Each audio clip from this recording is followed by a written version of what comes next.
People, Deluded, I'm back again. Thank you very much for tuning back in each and every time. Good morning, I hope you're all doing well and safe. Please forgive the background noise, I cannot control that. Builders are doing what they need to do. We all need to earn a 9 to 5, so while it might be an inconvenience to this video, they're earning their living. Now, in relation to Arsenal's loan players or players playing their trade out on loan as they try to develop and do what they can to have a chance of not only making it Arsenal, but make inroads in having a professional career, I thought I would speak about, what I've come across this week. And, towards the end of this video, I've included my previous loan report that I didn't bring out. I was pressed for time and I really appreciate that some of you look forward to it, and I'm sorry for that. So when this video is done, if you see the shirt change, you know why. But moving away from that, people, it's been mixed success. It's been mixed success for our players, people. Swindon lost against Gillingham, so Matt Smith's team lost against Trey Coyle's. Saturday is going to be interesting, people, this Saturday or Sunday, whenever the game is, because Tyrese John-Jules, who we'll get on to him, Tyrese John-Jules will play against, I assume, Medley. So again, striker versus defender, both on loan, being interesting to see that clash between them. Now let's start off with the man I just mentioned, Tyrese John-Jules. You know me, I'm the president of Tyrese John-Jules FC. I really love that footballer, man. Listen, I think he's going to have a good career, whether it's at Arsenal or elsewhere. I really like his skill set. I really like how he tries to play the game. I really like his attitude. A sad thing with Tyrese is, like the Lincoln loan, he's gone out on loan, showed some class, and then he's been robbed of his time through injury. And that's happened today. I mean, that's happened again. It's no surprise that from the moment he played for Doncaster, the fans started screaming his name, holding him in high regards, and he found a way in the team, and I felt he was adapting. He's ultimately going to be judged on goals and assists, but you can see it physically. He's got the size to be able to deal with it in the league. It's now about the mentality, and now he gives it back as good as he gets. He's obviously good with linking up play. Ultimately, like I said, he's going to be judged on scoring goals, and since returning from injury, I know he's got a couple minutes previously. You lot know already, he scored against Hull in the defeat, and he also bagged again in their last game against Northampton. Forgive me if I'm wrong, and I'm sure it was Northampton because it's his first start since his injury, and he bagged. It's a lovely chip over the keeper, a little dink. It's a typical Tyrese John-Jules finish. If you've been watching him at academy level, you've seen him do that, and he was calm in front of goal. It was a good run. He played well. Forget the goal. I think he was a nuisance for the centre halves. He worked hard for his team. He chased lost causes, he made runs when the ball wasn't going to necessarily go to him, and most importantly then that, he's obviously not 100% because he's still working his way back. He's missed out on football, but he's looking bigger and better, and he's picking off where he's left off. And for me, you want him to have a good season. Ballard is doing well, getting opportunities. I want to see Tyrese get some of those opportunities because I believe both of them strikers have enough quality to eventually develop to be players at first team level. And it was lovely to see him celebrate. It's lovely because that's what it's all about. He's had a tough time with injuries. Like at Lincoln, he was robbed of a couple of games through injury, and now he's over it. Hopefully that injury doesn't suffer recurrence. I think if he stays fit, he scores his goals, I think he's got an opportunity at Arsenal. It's no surprise why Arteta loves him. You can see why, and it's just down to him to show that he can do it in the senior game. So he bagged. Big up Tyrese John-Jules, 2-2 basically since returning. And long may it continue, people. Like I said, first start, got a goal, he got a goal against Hull and a goal against Northampton, so that should work wonders for his confidence. As a striker, that's always in the back of your mind. So it's just about picking up where he left off, and I know he's got the ability. It's just about showing the world. So hopefully Tyrese John-Jules continues. Now, in relation to Trey Coyle, he doesn't... He doesn't get many starts. Literally yesterday he started and played in the 2-0 defeat against Cambridge in the Cup. Also Zach Medley played as well. Medley played at left back. I think Trey did all right. Again, wasn't really on the periphery of things. The same goes for Medley. I think I couldn't blame Medley for any of them goals, but it is what it is. I just don't think they got into it. I think Cambridge took their chances. Simple as that, really. At the weekend, Trey Coyle was obviously the star as he scored the second goal in the 2-0 victory against Matt Smith Swindon. It was a good finish. It's a typical, in the same way I said that other goal for Tyrese was a typical one. I've seen Trey Coyle score these goals, and for me, Coyle's pushing for starts. He was starting, now he's out of the team. It's just down to him to affect the game when he can. He started in the week, they weren't the best of games collectively from the whole of Gillingham, but in relation to Saturday's 2-0 victory, he worked hard when he in the minutes he got. He tracked runners, you know, he tried to offer an attacking option, and his goal's a typical one. You know, he's played the right back's in no man's land, which is his first mistake. The ball's played into the path of Trey Coyle, you know, he dribbles and brings it forward before calmly slotting it into the goal, and you've seen him do that at academy level. And you know, long may it continue for Trey Coyle. And it's been a good weekend for me because I've seen Amari Hutchison bag a free kick at under 18s level. Tyrese John-Jules and Trey Coyle have also scored. Medley didn't feature against Swindon, but he did obviously play at left back, as I just alluded to, in the 2-0 defeat against Cambridge. Harry Clark got 90 minutes versus Cambridge at the weekend in their 2-1 victory. He done all right as well. Moving away from that, you know, going back to what I was speaking about, Matt Smith, you know, he's played 14 games in a row, you know.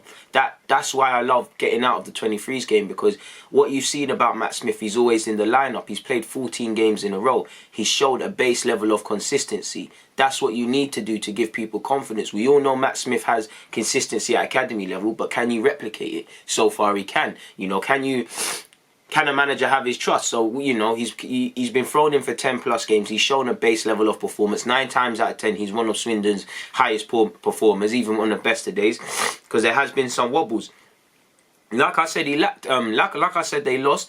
I actually feel he created a couple of opportunities Swindon could have taken advantage. There was a lovely whipped ball in behind. I felt dead ball situations, he was all right. He had an effort that went wide of the post. Again, I did think generally his final delivery and the pass, it lacked his usual quality, but it was still to a high standard, people. He still put himself around, and you know what you're going to get with Matt Smith. And I genuinely think he's put himself in the shop window for League One clubs, for Championship clubs. There might even be an outside chance of getting a role in midfield at Arsenal, because he is consistent, because he is dynamic. I think he's going to have a good career. And I say this in every loan watch report video. I genuinely feel he's going to have a good career, and I genuinely feel right now he's the best performing Arsenal player in terms of loan spells, people. Away from that, Mark McGuinness played 90 minutes as Ipswich beat Plymouth in League One. I felt he was beaten too easily for Plymouth's first goal, in my opinion, but I think he gave as good as he got. He was in for a very physical encounter with Plymouth's attackers, and like I said, he gave as good as he got. He lost out on some and he won some on occasion. And did what he could, people, in that regards. Moving away from him, you know, I'm sure a lot of you were happy to see Mavropanos back from injury. You know, they lost 3-1 against Bayern Munich. He got 45 minutes. You know, there wasn't much he could do for the goal they conceded. At times he was forced out of position into wide areas by his fullbacks because of the game they're playing. But it was a convincing 45 minutes from Mavropanos, and hopefully he can get back to full fitness as soon as possible, and he can maybe force his way into first team picture. Obviously, Matteo Guendouzi had a good game against Dortmund. He was alright against Augsburg. He obviously played against Augsburg in the, I believe it's the Berlin derby. I could be wrong again. I could be wrong. He looked up for it, people. He looked up for it. His passion was there. He put himself around. He played a number of good passes. He rose to occasion. Obviously, the only criticism I can say of Guendouzi is what's probably plagued his career since he's joined Arsenal, in that defensively, you know, defensively on that transition, he's not quick enough. His positioning isn't necessarily the best, and he isn't necessarily the strongest, and he is a bit lethargic in that regards. But it was impressive from him, from what I saw.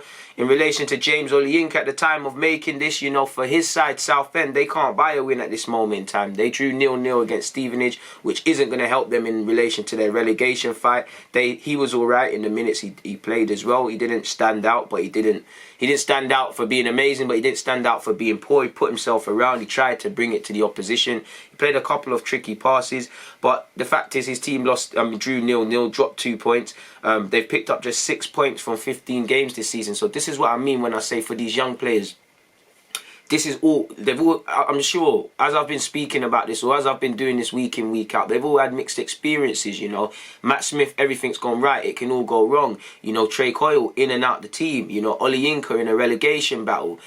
You know, these are the things and the mental things you're going to have to deal with, whether they're setbacks or W's or L's. These are things that are going to make these players better footballers. I guarantee you that. Psychologically, mentally, tactically, technically, you know, consistently, physically, you know, they all should be looking back in May saying, yo, I'm a better player than I was in August before I went out on loan. And you cannot underestimate game time, and I think that's one thing I like about all of them. They're all going out and getting game time. I've actually not included the notes on 2 players, boy. Daniel Ballard, I'm trying to find my old notes, people, because he had a convincing game for Blackpool in their last game, people.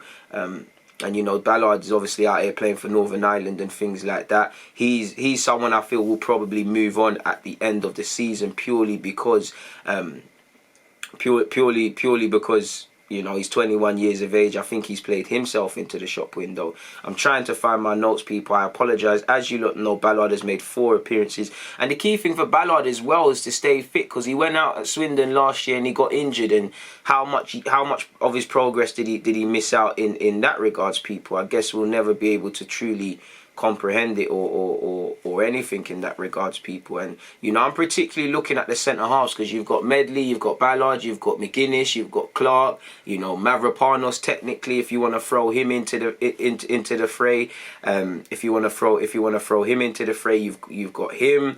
So again, you know, there's 8 centre halves at first team level on the books. There's talk of Arteta on another one. Saliba is still here. There's a lot of question marks. So with that, initially I'm being told that there's not a pathway for me here. Let me move. But at the same time, if I put in a convincing loan spell, you never know what could happen, provided I am given an opportunity, people. It's as simple as that, really and truly.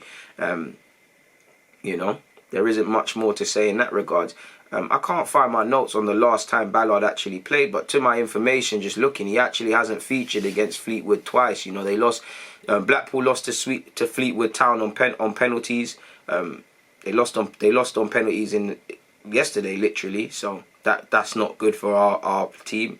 And, you know, we'll support Ballard's team while he's on loan there.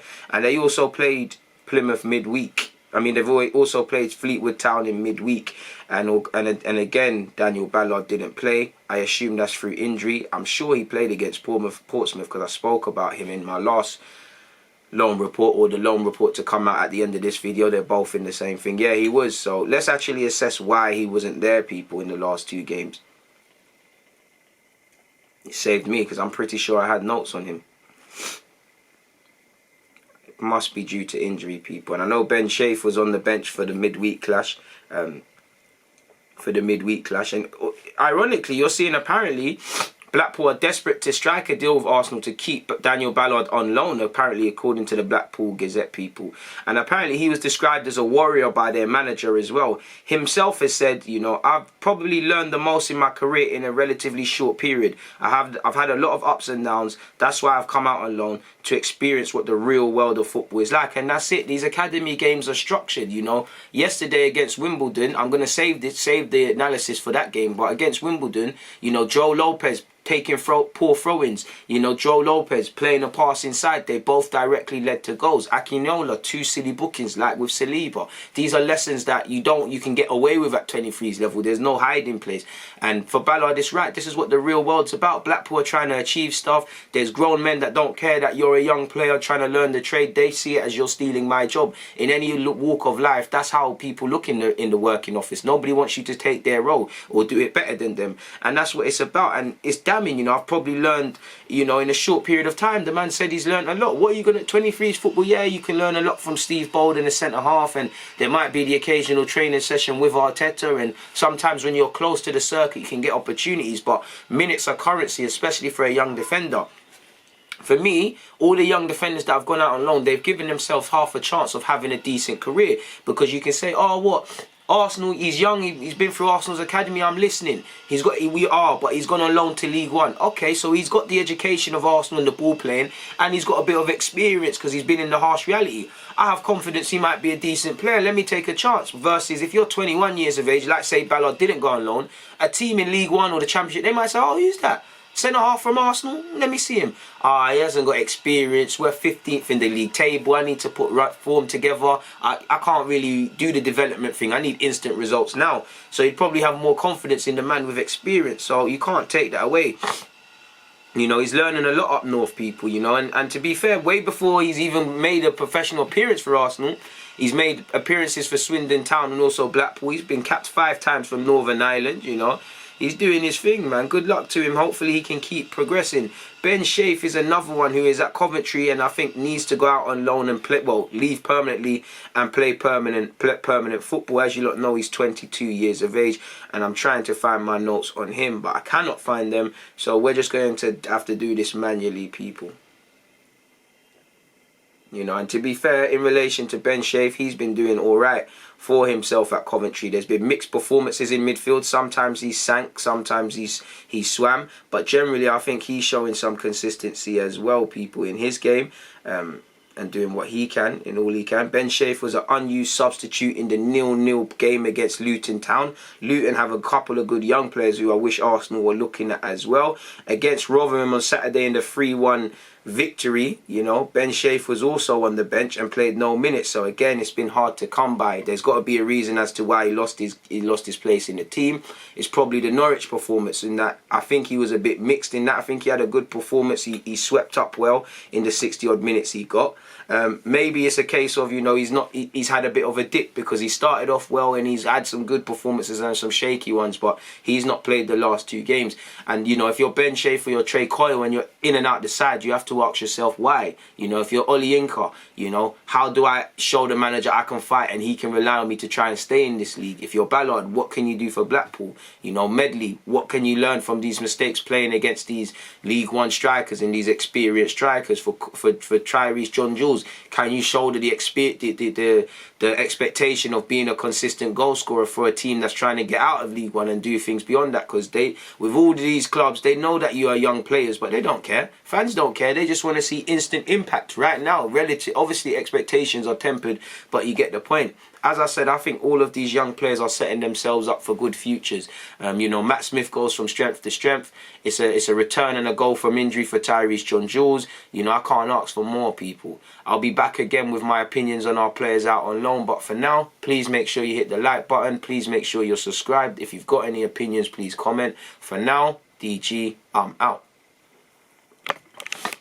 People, Deluded, I'm back again. Thank you very much for tuning back in each and every time. I really am sorry and I'd like to apologise for the extremely late edition of the loan report. At the time, it's actually Friday evening, so, you know, I'll catch, you know, depending on when you see this, this might be a bit old now, and obviously you need to check. I'll be back again next week, but at the same time, I can't lie, people, I'm human. I've brought out hella videos, there's been hella of news to react to, I've had to deal with hella stuff in my personal life. I've not had the time. But as usual, you know me, I love our young players, our under 18s and 23s. I love to see the progress in the first team that some are making. And I love to see the ones that are playing their trades away from home, being Arsenal. You know, some are at clubs where they're having different successes. Some are having success, some are having failures, some are a bit indifferent. But I believe all of this will make all of these young players successful footballers, or have more of a chance of having success, whether that's, you know, the long-term goal at Arsenal or have careers elsewhere. As you lot know, it's extremely naive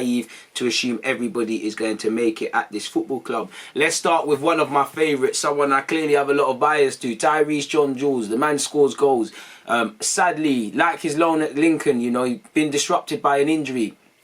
If he never got injured, I think you might be hearing more noise. But it's nice to see in the FA Cup last game against, who did they play? Carlisle. Apologies, I've got my notes here. He obviously got 20 minutes. And you saw in his last fixture against Hull, they lost against Hull, but he came off the bench, played 20, 25 again, or maybe just more than that. And he scored. Forget how much minutes he played, Tyrese scored. You know, I love when Tyrese John-Jules scores. The agendas are there. He's a player I think is firmly going to have a good career, whether that's at Arsenal or elsewhere. I think he's got the world at his feet. I love him as a footballer, you know. A lot is being made about Lacazette dropping deep and doing the 10 stuff. You know, I'm not saying Tyrese is better than him, but, you know, Tyrese can do all of that stuff as well. And he can play as a hold-up man. He's got the perfect blend of physical size, technical ability, and he's a good player. And I hope, like Ballard, he gets more opportunities. I want to see Tyrese next season make his debut. Hopefully, you know, he continues getting fit. Clearly, he's had a big injury. Probably doesn't quite have 90 minutes in the tank. You know, saying that, it's Friday. Obviously, this was a week or so ago, or in fact, he scored in midweek. You'd like to imagine his third game since a return from injury, he might be able to start, or he might be able to give 90. Hopefully, it is that. If it's not, cool, because we need him to stay fit. He's got a good future. Arteta rates him highly. So it's nice to see him get returned from injury. Obviously, you've got Matteo Guendouzi, you know, his Hertha Berlin president. He said he's worth every penny, despite the fact that he's on loan. You know, they played against Bayern Leverkusen, and I think they actually lost. I watched the game, and that's one thing I like him being at. I like him actually being on loan in Germany because I have it all available on my TV. You know, I think Wirtz played well from a Bayern Leverkusen perspective. Matteo Guendouzi, he didn't stand out, but he didn't look out of place. You know, the passes were there. He tried to get forward. He showed for the ball. You know, it wasn't really a performance. It weren't like, you know, I think he played better in his last game, but it's like he didn't do much. He was competent with his passes. He rarely lost the ball. It's just a solid 6 out of 10 performance from Guendouzi, in my opinion. He showed for the ball, which I like. You know, he doesn't hide. I think both teams just cancelled each other out, really. And, you know, his team are 13th. And I think, ironically, you look at Arsenal now, we've been playing a 4-4-2. Guendouzi's playing a 4-4-2 at Hertha Berlin. And, you know, you'd be looking at Guendouzi. Could that have been a decent half partnership or a decent partnership and a half with Thomas Partey in the middle of the park? I would like Guendouzi to stay. I hope he does, but realistically, he's contracted until 2022. There was a decision to make on his future. Moving away from that, Harry Clark got 30 minutes in the defeat to Tranmere, and he also played in the FA Cup 2-1 victory. FA Cup 2-1 victory with Oldham over Bradford, and they're now through to the 3rd round, I believe. Trey Coyle's had a tough time of late, getting significant minutes for Gillingham, and he came on late against Bristol Rovers, and he didn't feature in their last game. You know, Zach Medley, who seems to be an ever-present fixture within the Gillingham side, unfortunately due to injury did not play against Bristol, and he didn't feature at the weekend in the FA Cup. Ballard, you know, he's back in the lineup for Blackpool and he's playing well. He did very well. He looked convincing with everything he was asked in the game against Harrogate in the FA Cup last weekend, and he also was part of the team that helped keep another clean sheet against Portsmouth, and he put his body on the line on a couple of occasions. You know, McGuinness got 20 minutes in the weekend defeat to Charlton, and he also featured in the 0-0 recent game for Ipswich as well. I think they played Oxford. I didn't watch the game. I'll just keep in check. Now, in relation to Bowler, again, this is what I mean by you probably learn a lot, because there's something he's probably done. He lost his place. He lost his place and was on the bench against Plymouth, and he got hooked against Northampton at half-time in their draw. So I don't know what he's doing right or wrong, but there's something he's probably not showing. For me as well, I think Ben Sheaf had a decent game against Norwich. It was tough. There were some early moments he was giving the ball away, and he did look like, oh, it's going to be one of those. But in the 60-odd minutes he played, I think he did all right for Coventry. And, you know, Norwich are league leaders. They're playing quite well, or at the time of making this vid. He wasn't used against Derby. Iliev is on the bench for Shrewsbury Town, and he didn't play. For Mavropanos, again, I only watched the highlights of Bayern Munich, and all of Stuttgart could have done better. But the fact is, Mavropanos, who's working his way back from injury, got some minutes in the defeat against Bayern Munich. You probably imagine he learnt a lot playing against Bayern Munich, and it is a bit of a harsh way to work your way back from injury. But either way, it was good from him. You know, Zach Swanson has had his Holland loan spell cut short. He will return to Arsenal. You've seen their official Twitter account confirm it. And I'd expect the 20-year-old to go out on loan again in January. There's also talk of signing a new deal at Arsenal. Again, players develop at different rates, and he has been a solid performer. But 20, why are you giving him a new deal? You should be looking to move him on permanently or whatever. You know, he might develop elsewhere. Football's a funny old game. But I don't see him making it into the first team. I don't see him progressing past that. And do we want him in our 23s at 20 years of age? Maybe, because, you know, the homegrown status is now being affected. So players might be hung on to by clubs, and Swanson might be one of those. But I think he's someone we should be looking to move on, really, and let him advance his career. He ain't really had a decent loan spell. I'm not going to lie. Matt Smith, from what I watched against Crewe, he did look quite tired in that game. He still put himself around. You know, he did look a bit out of his depth. He did look like he was, you know, drowning. He was being left alone and isolated in the middle. It's the first time since he's gone on loan to Swindon I think Matt Smith's actually looked human. You know, he's showing a lot of consistency. For me, if the season ended tomorrow, Matt Smith is probably the lone star of the season out of everyone, in my opinion, because he's done very well. And obviously in the win against Oxford, he played well as well. Not at his best games, and it weren't the usual prestige and final ball he had, but he still played well. He dropped to 6 out of 10 in that. Didn't watch it, but Olayinka lost to Bolton for Southend. You know, the League Two outfit, as you lot know, have struggled. You know, they've played 14 games this season and currently sit bottom. Have only picked up 5 points at the time of making this vid. So James Olayinka's firmly in a dogfight, and this is what I mean. Whether the teams are succeeding or not, you learn a lot. I would learn a lot more if I was 20-year-old James Olayinka in a dogfight in League Two, fighting to stay in the league. Then in the 23s, this is what you call fight. This is the realness. People are fighting for their jobs, their livelihoods, on and off the field.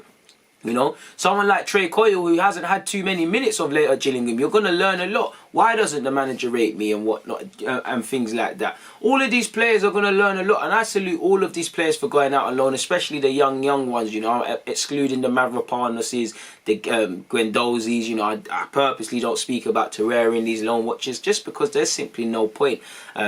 So yeah, man, I'm keen to see what happens next in the next tomorrow and so forth and things. Typically, I like to wait for the midweek games to be done because I think it is a bit long doing a loan report for the weekend and then the midweek. So I like to let them typically play 2 games. That's why you normally see me wait a bit. I apologise for this because this should have been out by Thursday minimum, but I've just been chock-a-blocked, people. But I still make sure things get done. I make no excuses. You get the live streams, you get the Deluded podcast, you get the rest of it, and you still get what I tell you you're going to get. So on that note, I've got nothing more to add. I'm going to get out of here. People, DG.